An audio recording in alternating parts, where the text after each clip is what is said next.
Okay. Well, I didn't record anything yesterday because it was rainy and nasty and I just didn't feel like it. So I didn't. And there were a couple other potential videos, but I'm going to let that marinate in my head and this be the only one I think I'll record today. But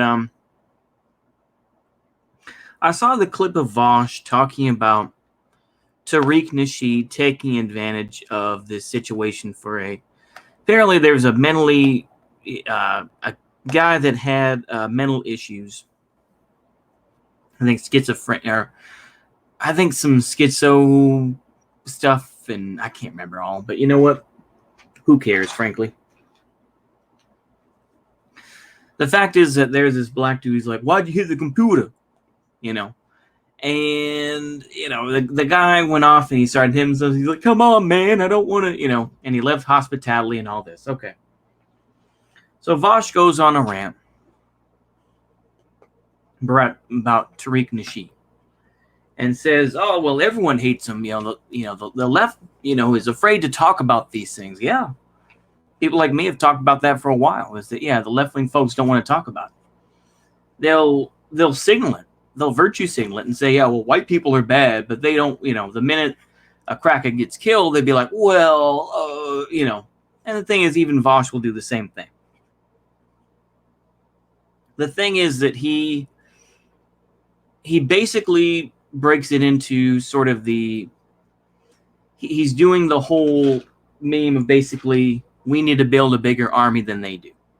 That's really what it is, because apparently the guy that was hitting himself in the head was offered money by the quartering, and reactionaries are going to use it for their own thing, but apparently he didn't accept the money. I don't really give a shit about that. But the thing is that he says that people like Tariq Nasheed are on the right because they still want hierarchy, this and that. If you want a black ethno state, you're on the right. And I'm like,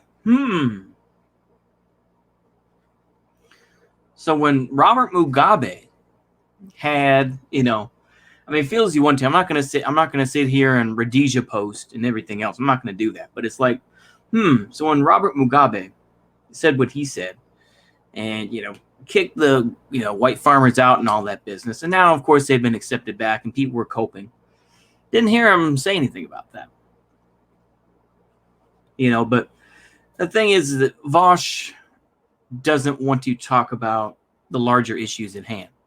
Ultimately, he's just like, well, Tariq Nasheed is hated by the left and the right. It's like, no. When I was on right-wing Twitter, it's like there were plenty of posts they agreed with.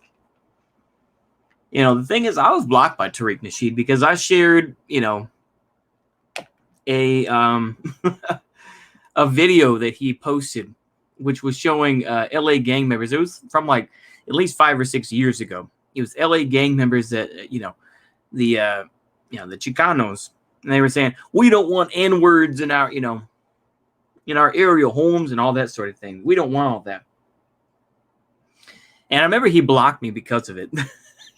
What a coward.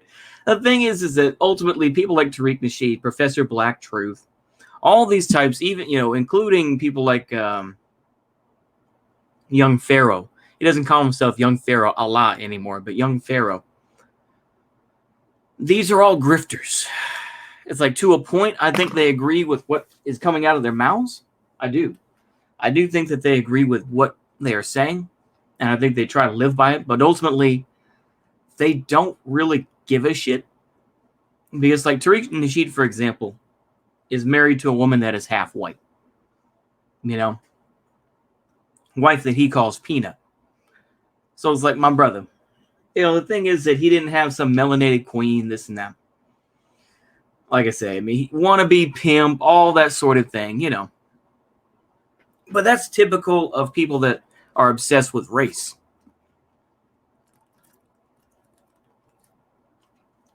I'm sorry, the humidity is getting to be a motherfucker. But people that, the dudes, usually the dudes or the women that are so obsessed with race are the ones that usually have like a mixed, husband or something like that. It's the same thing with Lauren Southern, right? Did Lauren Southern, was dating that Wignat guy or whatever, and then pretty soon dropped him, right? And then found another dude to have a baby with. And of course, people knew who it was, this and that, of course, because it's the internet. You can't keep anything a secret, especially, from, as much as you try not to hide it, it's like people can track you down, It's just that they have to be worth tracking down for clout, For people like me, they probably wouldn't give a shit. But the thing is that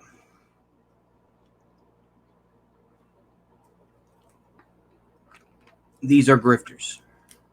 That's why I'm not that bothered by it in general. I've had my days, but it's like I've seen plenty of honky this or honky that. I'm not going to do business with the Mayos, and I've seen plenty of that. I've seen plenty of we're going to kill white babies when they come out and everything. And look, you think that no one's a fucking stranger to the internet. I'm not that bothered by it. But the thing is, though, is that it goes to show that, the left really isn't willing to talk about these issues. They aren't. And it's true, they are not. And you'll still see people like Re-Education who will say, oh, yeah, well, white people bad. Even though it's like, crack a look at yourself. It's more understood that they aren't anti-white. But,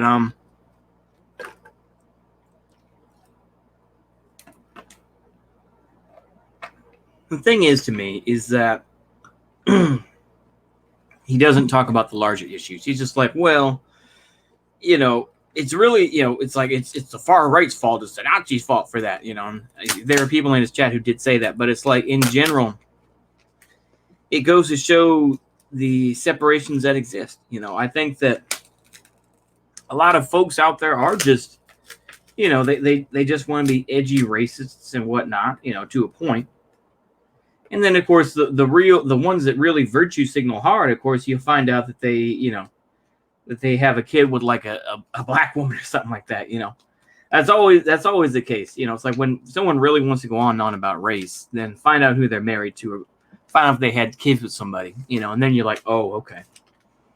Mr. Mabased Augustus Invictus, out there saving white nationalists, and he has kids with Filipino women. Really? Is that a based, and you can say what you want to, he can say what he wants to now. It's like, oh, well, she's crazy, this and that. It's like, well, you stuck your dick in it. But I'm just ranting and raving at this point. It's just, I think it's just, I'm not really that bothered by it, to be honest with you. It's just like, yeah, if you don't like me because I'm white, that's fine. Go ahead and just call me cracker, call me honky, call me cave beast. Go ahead. I've heard most of it before. All right. Okay. That's my thing on it. Go ahead. But to me, he just doesn't, like I said, basically, I've been ranting and raving. I'm sorry.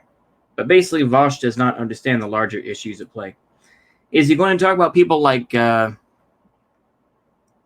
what's his name? Talbot. I'm trying to think of it now. Reverend Talbot. I'm trying to think of it now.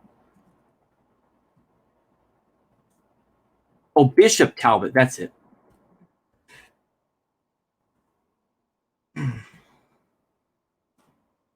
Yeah. Bishop Talbot Swan. Is he going to talk about him? Absolutely not. Absolutely not. To me, Bishop Talbot Swan, although he's, he's definitely on that sort of, black separatist sort of spectrum. He's not as vocal about it as other folks, But such is the way, such is the way, right? Pentecostal. Okay. But yeah. And we've seen him post plenty of that and say, the pinkoids and everything else like that. And I'm not, like I said, I'm not bothered by stuff like this. Oh, he was suspended from Twitter in 2018 using the term coon. I'm just going to say it, coon. Okay. Swan's account was reinstated by Twitter. Swan gave credit to the advocacy of thousands of his followers, who tweeted CEO Jack Dorsey, signed petitions, email. Oh, okay. I don't care. Like I say, at this point, most of right-wing Twitter is dead anyway, as far as I know. So it's like, now you just have to argue with each other, But I'm going off. The thing is that Vaush is correct to a point, but the thing is, it's ultimately, he doesn't give a shit about these issues. Ultimately, he's just doing this to convert people. It's amazing to me how these extreme anti-religious folks still use the religious sort of mindset. It's still about conversion. It's still about converting people from right to left. You'll say de-radicalizing. You're not de-radicalizing. You want to radicalize people to your side. And of course, the thing is that it's nonsense at the end of the day. It's nonsense because it's like, you can have the biggest armies in the world and, have all these followers in the world, but it's like, apart from a few, hard workers and apart from the folks who were there at the beginning or folks that, are influential, they don't care about the rest of you, So if you're some Antifa out there who's, going out there and fighting with the cops or whatever, do you think that they care about you? No, they don't. I mean, you could go ahead and say, well, we're all fighting for a greater system. And, yeah, maybe so. But the thing is that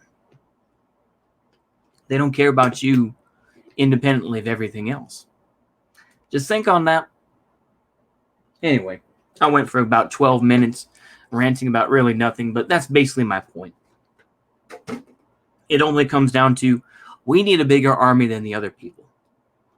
And that sort of thinking, I thought, went out with, the whole Catholic versus Protestant type of stuff, but apparently not. So anyway, hopefully y'all enjoyed that. See you later. Goodbye.